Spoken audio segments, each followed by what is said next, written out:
बिस्मिल्लाहिर्रहमानिर्रहीम, अस्सलाम वालेकुम। एवन टीवी की न्यूज स्टूडियो से मैं हूं अलीशा वासी और मैं हूं मुनीबा अख्तर।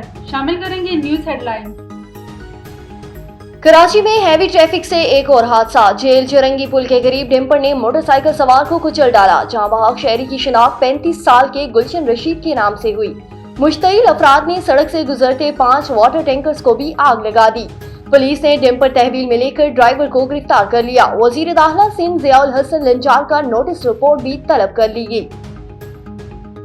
वज़ीर आज़म शहबाज शरीफ की ज़ेर सदारत वफाकी काबीना का इजलास आज होगा। मुल्क के मजमूई माशी और सियासी सूरत हाल का जायजा लिया जाएगा।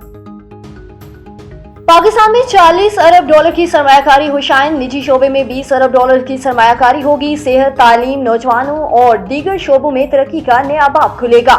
मौशियत का पहला पहिया तेजी से चलेगा। कर्जों के बजाय शराकत दारी को तरजीह होगी। वज़ीर आज़म की वर्ल्ड बैंक एग्जीक्यूटिव डायरेक्टर्स की मुलाकात में गुफ्तगू। आलमी बैंक और पाकिस्तान की शराकत दारी 7 दहाइयों पर मुहित है। ताउन से तामीर और तरक्की के कई मंसूबे मुकम्मल किए जाएंगे।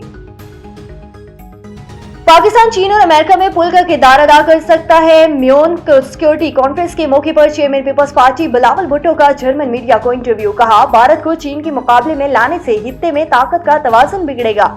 भारत से तिजारत और मुज़ाकरात की बहाली में अमेरिका असल किरदार अदा कर सकता है। पाकिस्तान और भारत दोनों को गुर्बत, बेरोजगारी जैसे चैलेंजेस का सामना है।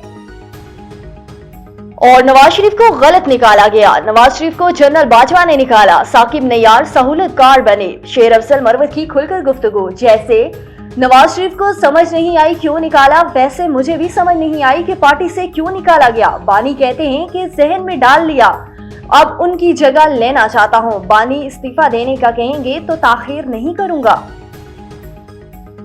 न्यूज स्टूडियो से फिल वक्त इतना ही। मजीद खबरों और अपडेट्स के लिए देखते रहिए A1 TV। A1 TV, सब पे नजर, अंदर की खबर।